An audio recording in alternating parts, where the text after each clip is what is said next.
Bit of a shake-up in the latest college football playoff rankings. Boise State moving into the 4th seed, but ranked 12th. They would project at the moment as the 4th highest ranked conference champion ahead of BYU, who's the highest ranked team out of the Big 12. Ranked 14th, but would be seeded 12th. And you see the rest of the bracket. Some pretty compelling matchups, particularly with those home games that are coming up. We've got a long way to go before the final bracket comes out, as he always does.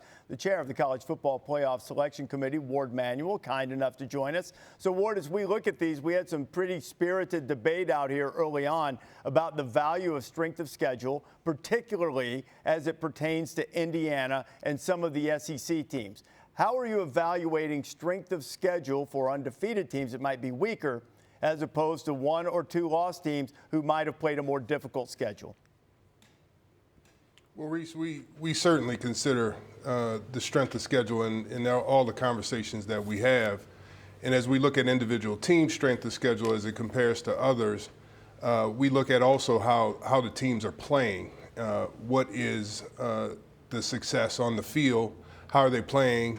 Who are they playing against is important. But it all comes into a piece of what we debate and what we discuss, as well as, looking at a lot of film on these teams and seeing how they're playing. Okay, and that I would imagine came into play with BYU. BYU had some escapes, and then they played a close game that they didn't get out of on Saturday, and they took a pretty significant tumble.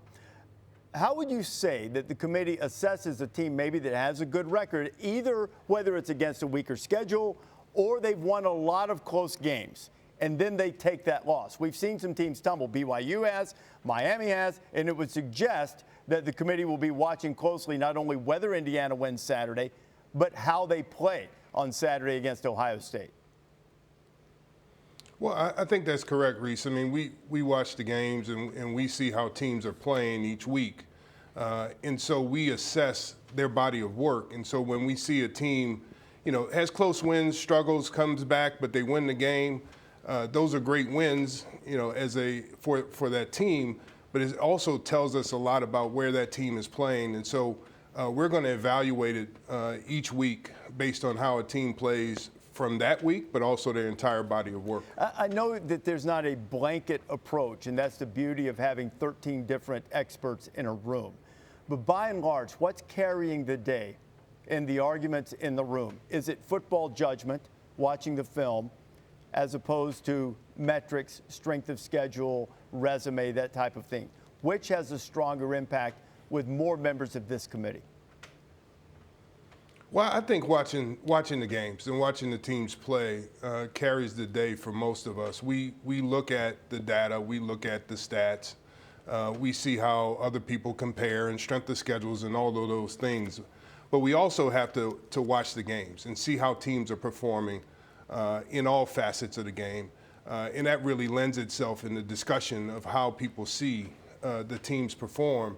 And it's a lot of debate, a lot of discussion. People see different ways, but that's the value, as you say, of having 13 members of this committee in the discussion that goes on. Okay, teams ranked 7 through 11 include a lot of 2-loss SEC teams, all of whom are still in the mix, even though Tennessee's path to get to the SEC championship game is pretty narrow.